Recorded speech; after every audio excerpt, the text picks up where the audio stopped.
आज का पहला पाठ तिमोथी के नाम संत पौलुस का पहला पत्र, अध्याय 4, पद संख्या 12 से 16। अपने तथा अपनी शिक्षा के विषय में सावधान रहो। ऐसा करने से तुम अपनी तथा अपने श्रोताओं की मुक्ति का कारण बनोगे। तुम्हारी कम उम्र के कारण कोई तिरस्कार ना करे। तुम वचन, कर्म, प्रेम, विश्वास और शुद्धता में विश्वासियों का आदर्श बनो। मेरे आने तक धर्म ग्रंथ का पाठ करने और प्रवचन तथा शिक्षा देने में लगे रहो। उस कृपादान की उपेक्षा मत करो जो तुम में विद्यमान है और तुम्हें भविष्यवाणी के अनुसार पुरोहित समुदाय के हस्तारोपण के समय प्राप्त हो गया है।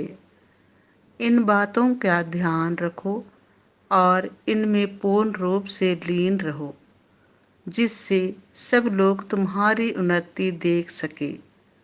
तुम इन बातों में दृढ़ बने रहो। अपने तथा अपने शिक्षा के विषय में सावधान रहो। ऐसा करने से तुम अपनी तथा अपने श्रोताओं की मुक्ति का कारण बनोगे। यह प्रभु की वाणी है। संत लूकस के अनुसार पवित्र सुसमाचार, अध्याय 7, पद संख्या 36 से 50। इसके बहुत से पाप क्षमा हो गए हैं, क्योंकि इसने बहुत प्यार दिखाया है। किसी फरीसी ने यीशु को अपने यहाँ भोजन करने का निमंत्रण दिया। वह उस फरीसी के घर आकर भोजन करने बैठे। नगर की एक पापिनी स्त्री यह जान गई कि यीशु फरीसी के यहाँ भोजन कर रहे हैं। वह संगमरमर के पात्र में इत्र लेकर आई और रोती हुई यीशु के चरणों के पास खड़ी हो गई। उसके आंसू उनके चरण भिगोने लगे, इसीलिए उसने उन्हें केशों से पोंछ लिया और उनके चरणों को चूम चूम कर उन पर इत्तर लगाया। वह फरीसी जिसने यीशु को निमंत्रण दिया था, यह देखकर मन ही मन कहने लगा, यदि यह आदमी नबी होता तो जरूर जान जाता कि जो स्त्री इसे छू रही है वह कौन और कैसी है। वह तो पापिनी है। परंतु यीशु ने उससे कहा, सिमोन, मुझे तुमसे कुछ कहना है। उसने उत्तर दिया, गुरुवर, कहिए। किसी महाजन के 2 कर्जदार थे। एक 500 दिनार का ऋणी था और दूसरा 50 का। उनके पास कर्ज अदा करने के लिए कुछ नहीं था, इसलिए महाजन ने दोनों को माफ कर दिया।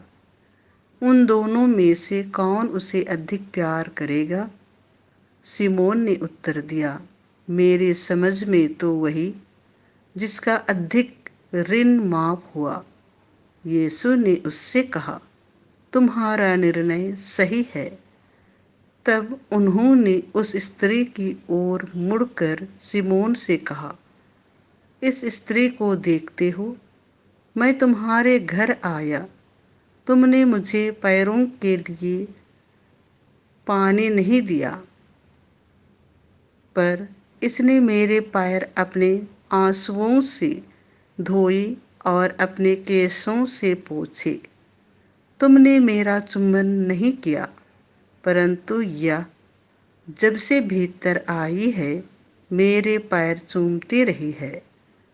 तुमने मेरे सिर में तेल नहीं लगाया, पर इसने मेरे पैरों पर इत्तर लगाया है। इसीलिए मैं तुमसे कहता हूँ, इसके बहुत से पाप क्षमा हो गए हैं, क्योंकि इसने बहुत प्यार दिखाया है। पर जिसे कम क्षमा किया गया वह कम प्यार दिखाता है। तब यीशु ने उस स्त्री से कहा, तुम्हारे पाप क्षमा हो गए हैं। साथ भोजन करने वाले मन ही मन कहने लगे, यह कौन है जो पापों को भी क्षमा करता है।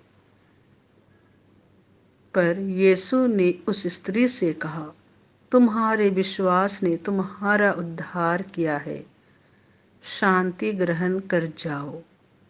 यह प्रभु का सुसमाचार है।